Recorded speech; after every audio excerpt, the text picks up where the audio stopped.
Hello and welcome to the Weaponized Body Podcast. As always, my name is Dr. Ryan Hewitt, and I'm here bringing you some fire and the latest when it comes to metabolic movement and mindset health.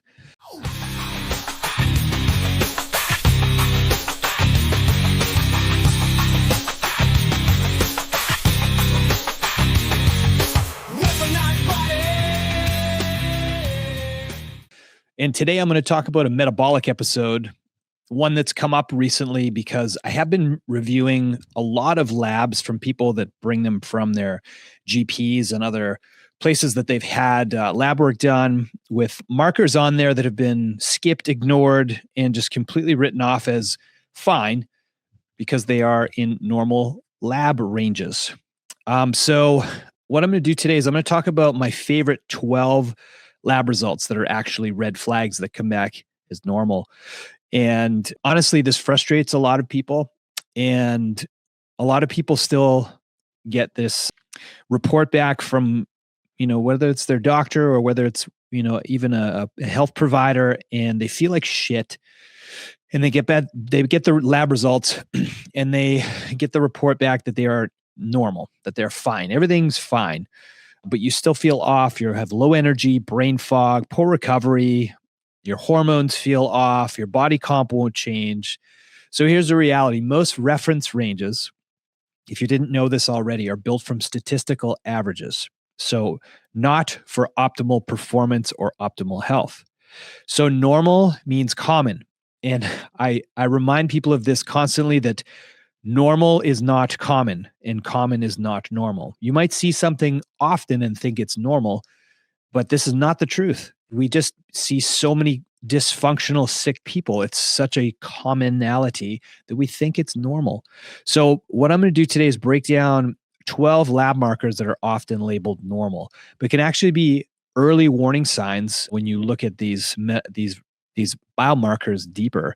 So this is an educational class today. This is not a diagnostic class or medical advice. So the goal here is to help you understand patterns so you can have better conversations with your providers about your health. So let's talk about why functional ranges matter. Reference ranges usually represent about 95% of the population. So that population of people, generally speaking, is mostly sedentary, mostly inflamed, mostly metabolically unhealthy, chronically stressed, and aging poorly. So when someone says you're in range, what that actually means is you're statistically average. And I don't know about you, you're probably not listening to this podcast because you want to be averaged, and definitely not optimized, right? And here's the reality: is symptoms often show up years before labs become outside of medical range. So instead of only asking, like, is this normal? I want you asking, does this number support optimal health? Does it support how I want to feel and look and perform and recover? So let's get into those markers. One of the most notorious markers that's overlooked is fasting blood glucose. Now, if you are truly fasted, ideally, you've not eaten at least for 8 hours before your blood draw. This is best done first thing in the morning because you slept a full night and you fully recovered. Your blood sugars and insulin hormones have reset. And you've ideally done this draw within 2 to 3 hours of waking up.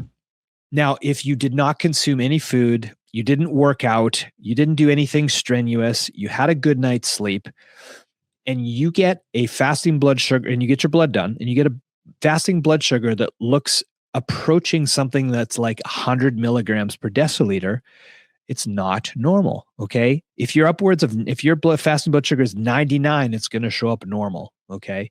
So between 70 and 99 is considered normal. I'm going to tell you here that it's not ideal. You want that fasting blood sugar to be ideally in the 80s or lower, right? So you don't want that to be even mid 90s, especially not approaching 100. Once you hit that triple digit, it's very clear that that's a high normal glucose that can reflect early insulin resistance. And this could explain why perhaps you're having energy crashes, cravings, difficulty leaning out. If you have problems with your body composition, your body's working harder than it should to maintain balance, right? And there's other fallout that happens later on. So this is maybe even an early sign that potentially stress is a problem for you, and perhaps your sleep is a problem for you. Very often, I'll see very fit and healthy people with shitty fasting blood sugars because they have high stress lifestyles they're not recovering from, and their sleep is very poor. Okay. This is an early sign of aging. You do not want to have a high fasting blood sugar, which brings me to number two, fasting insulin. This is one of the biggest early metabolic signals. You can have even normal blood glucose, normal A1C, but elevated insulin. This is actually one of the first signals that your body is compensating. So this drives fat storage, inflammation, hormone disruption when it's chronically elevated. And people often come in saying, like, I'm training hard, but my body comp won't change. And fasting insulin is a huge piece of that puzzle.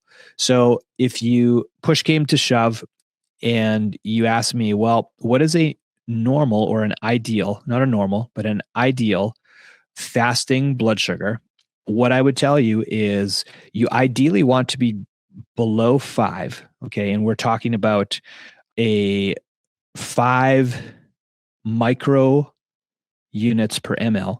So be 5 or lower is what you're looking for. If you're 5, between 5 and 10, you're going to still be considered normal. Ideally, you want to be 5 or lower. Okay. Anything higher, you're going to show up, red flagging between 10 to 15, and especially 15 or more. That's a big sign that you have some serious metabolic issues. All right. So let's move on to the next marker, which is thyroid stimulating hormone. I think a lot of people are familiar with this hormone. This is one of the most commonly tested, or it is the most commonly tested thyroid hormone. It's typically like a screening hormone. If you suspect thyroid dysfunction, ideally you have this on every panel that you're going to be testing for normal physiology. It's often interpreted in isolation, in other words, and it's a mistake. Many people sit in the upper end of normal and still experience thyroid symptoms like fatigue, brain fog, cold intolerance, slowed metabolism. Thyroid stimulating hormone is a signaling hormone from your pituitary, okay, that signals your thyroid to make T3 and T4 hormones. So it tells us how hard the brain is pushing the thyroid. So not necessarily how well the thyroid is functioning, right? So that's why you need context. And ideally, you are getting other factors measured as well, like free T3, free T4, thyroid antibodies. You ideally want to be living between 1 to 3 in an ideal world, in my opinion. You want to be living between that 1 to 3 micro IUs per ml. Slightly below 1 is okay. Okay, slightly above 3 is okay. Anytime you start approaching 4 or more, or 0.5 or lower, then you're signaling potential thyroid dysfunction, which is no bueno. Okay, that means that there's some stressors that are happening that you need to be aware of and get to the bottom of. The next biomarker is HDL cholesterol. So HDL used to be called the good cholesterol. And yes, does play an important role in lots of different things, not just with your cholesterol. I like to call it the garbage truck particle because it is involved with a lot of excretion and gathering of excess cholesterol and debris to excrete through the liver. But it's important for lots of different metabolic functions in the body.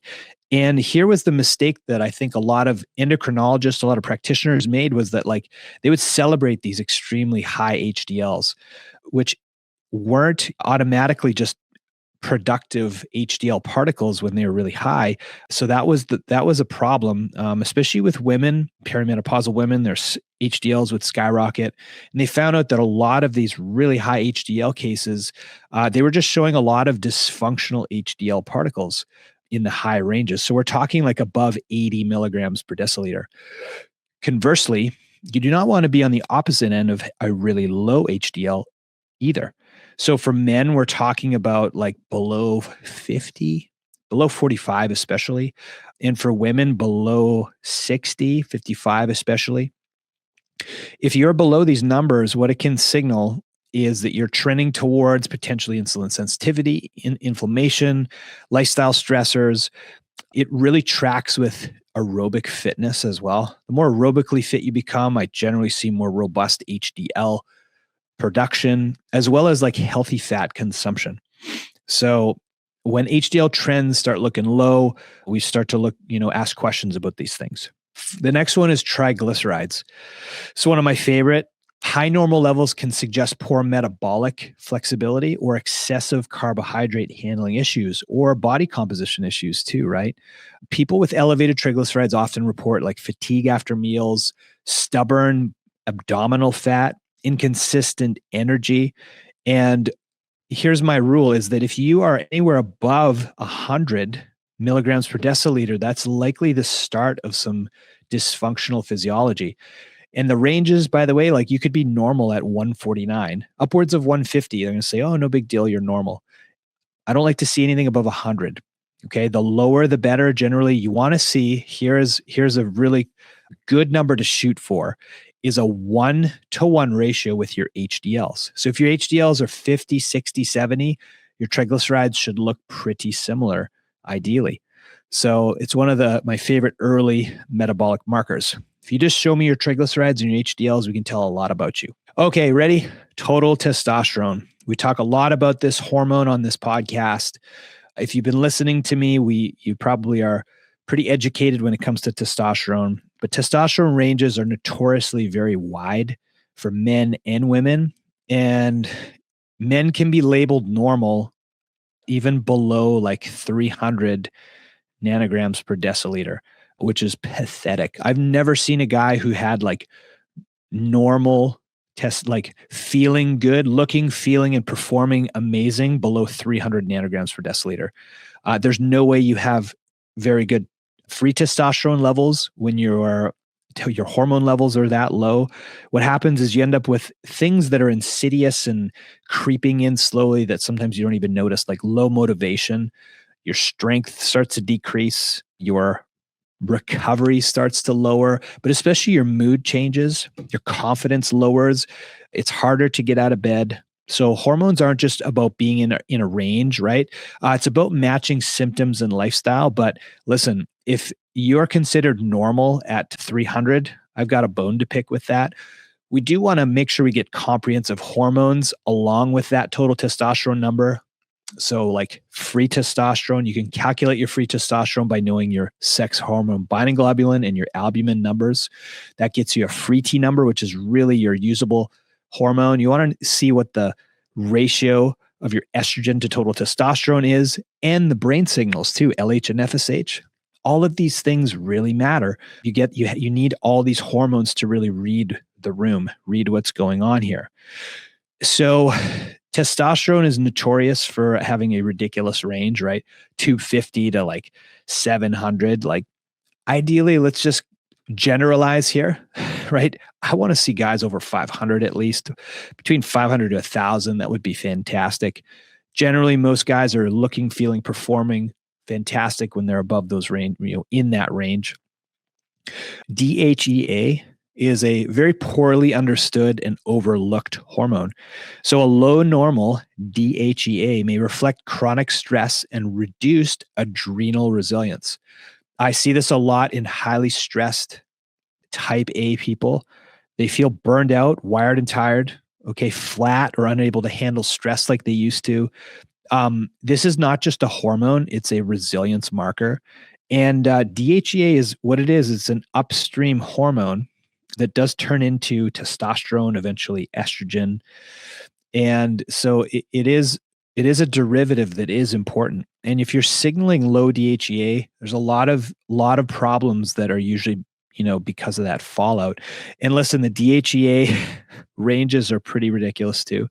I see women ranges as low as 25 up to 450. Think about that, 25 to 450. It's absurd, right? So you want to be triple digit, preferably 200-300. Okay. Those are more healthy hormone availabilities. Just think of that as like a pool of hormone available to help you make other metabolically active or, active hormones that like your androgen hormones like testosterone and estrogen and all those wonderful things those hormones do for men and women both. Homocysteine, if you've heard of this before, it's one of the most underrated labs. I never see this on a general physical. I always put this on my VIP labs. Elevated levels of this biomarker can indicate methylation stress. Most of us at this point, if you're studying any longevity, types of, or you're hearing longevity conversations and following doctors that are on the cutting edge of longevity and functional biochemistry and whatnot, they talk about MTHFR, and which is a genetic variant, and it can signal, like if you have an MTHFR variant in your genes, it can create problems with this function in the body called methylation. Okay, and you need methylation in order for you to do a lot of things, create energy and absorb nutrients. So elevated homocysteine can signal that you have methylation deficiencies or stress. You have nutrient insufficiencies because of it, generally B vitamins like B12 and folic acid, or cardiovascular risk patterns. Okay, this is in a lot of cases an inflammatory biomarker of vessel inflammation or vessel dysfunction, like inflammation in your vessels. So symptoms can include things like brain fog, mood instability, fatigue. You're seeing a common pattern here, right? I think everything creates brain fog and fatigue, right? But homocysteine, don't forget, it's not just about heart health, it's about cell function. Homocysteine levels, anything, you want to make sure those are below 10. I honestly forget let's see, homocysteine, I believe it's measured in micromoles per liter. And you want to see that like between 10 to 14, sometimes you'll show normal. You want to be below 10, single digit for sure, preferably under 8. That's more ideal. Now, ferritin levels. I talk about these a lot because I hear nobody talking about ferritin and how important it is. It reflects generally your iron storage in the body, but it also rises with inflammation. So high ferritin levels can signal that you are inflamed. It can also signal that you are accumulating iron. Okay, if you have any sort of genetic variant for hemochromatosis, which white Northern European males are more susceptible. Me, for example, this was something that I struggled with without knowing, and I didn't discover this till about 10 years ago. My ferritin levels were off the chart. I was starting to get thyroid dysfunction, heart palpitations, poor recovery, inflammation in my joints. It was brutal. And so I had to figure out how to lower my ferritin, which did include some strategies at first with phlebotomy and whatnot. But this can be dangerous if you have long-term unchecked high ferritin levels. Conversely, low ferritin, can impair oxygen delivery, and endurance. Of course, it can affect your endurance, and it can eventually, you can end up with things like anemia, which is no bueno. The low iron anemia, right? Iron deficiency anemia. So this is why ferritin needs context, right? You need to be measuring other things like iron saturation. Complete blood counts are important, and C-reactive protein, which is an inflammatory marker that's important as well. You want that below 1. And I think it's below 1. What is it? 1 milligram per liter. Okay, that's where you want to be. Now, as far as the ferritin levels, you want to be right around that 100 nanograms per milliliter. This goes for both men and women both. Men tend to have a more generous range, but check this out. Men have a normal range of 30 to 400, which is absurd. You don't want to be upwards of 400, nor do you want to be, as low as 30 or 40. You want to be around that 100 to 200 range. That's more of an ideal ferritin range. B12, serum B12 specifically, can appear normal even when cellular levels are suboptimal. People can experience things like tingling and fatigue, cognitive issues.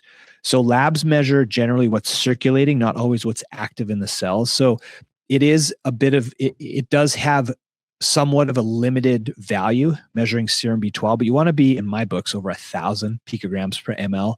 You're going to get a normal range, as low as 500 or 600 sometimes, which is not great. So you can also measure something called methylmalonic acid. It's another way to measure more cellular B12 activity. So B12 in general is very poorly understood and managed when it comes to lab values.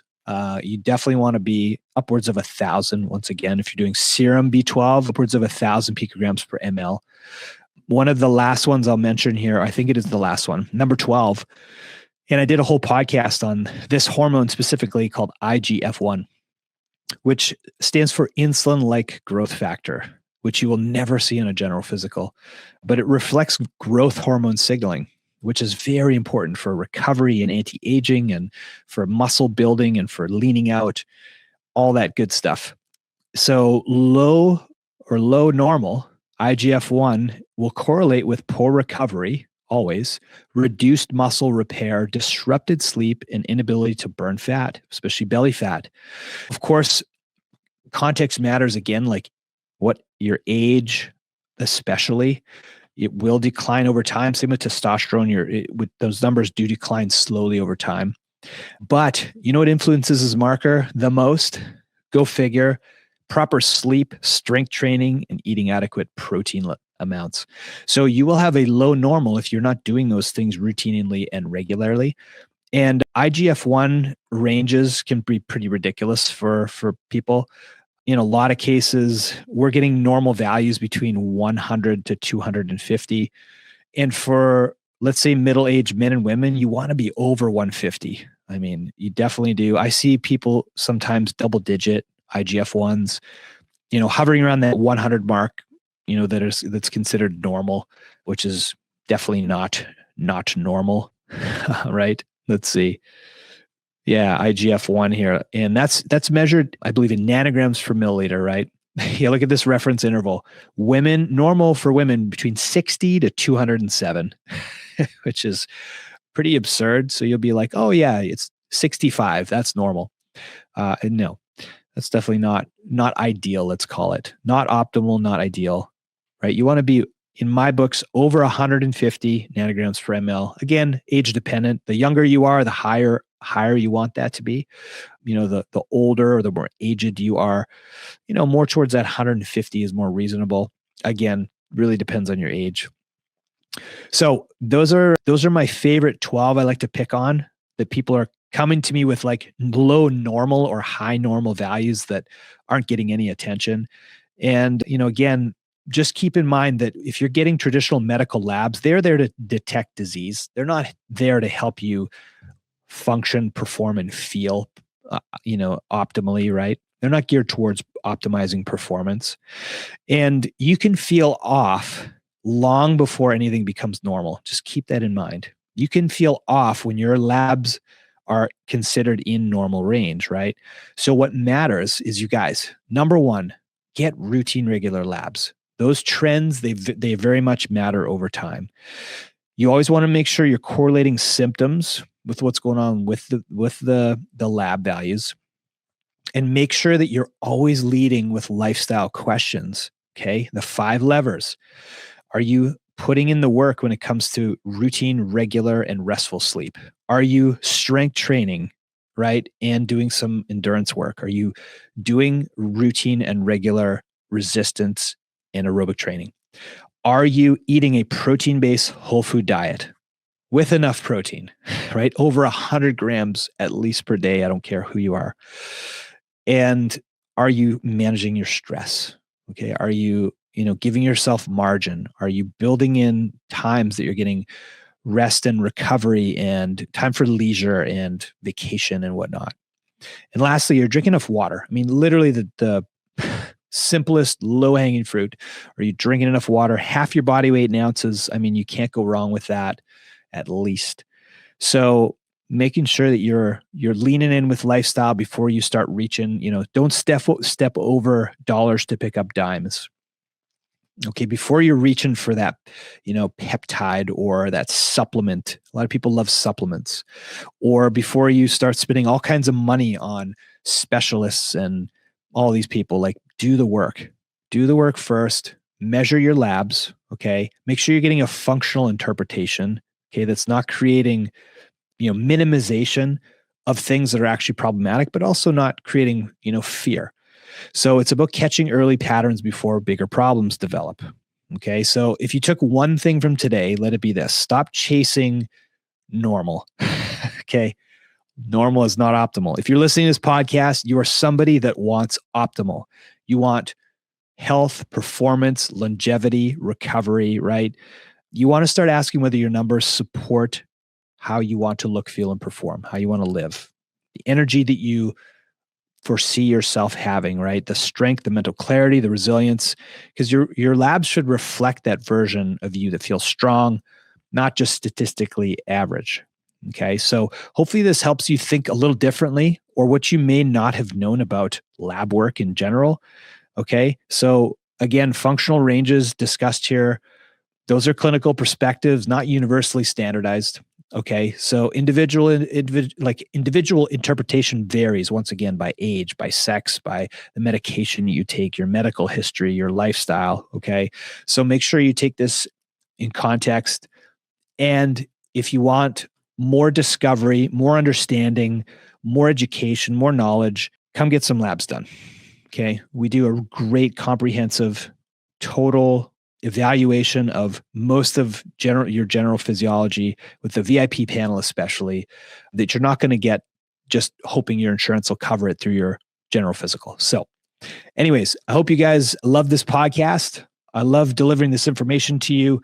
Thanks for listening. As always, you guys are the best. Keep those messages coming in and suggestions for episodes and like, share, subscribe. Love you guys. See you next week.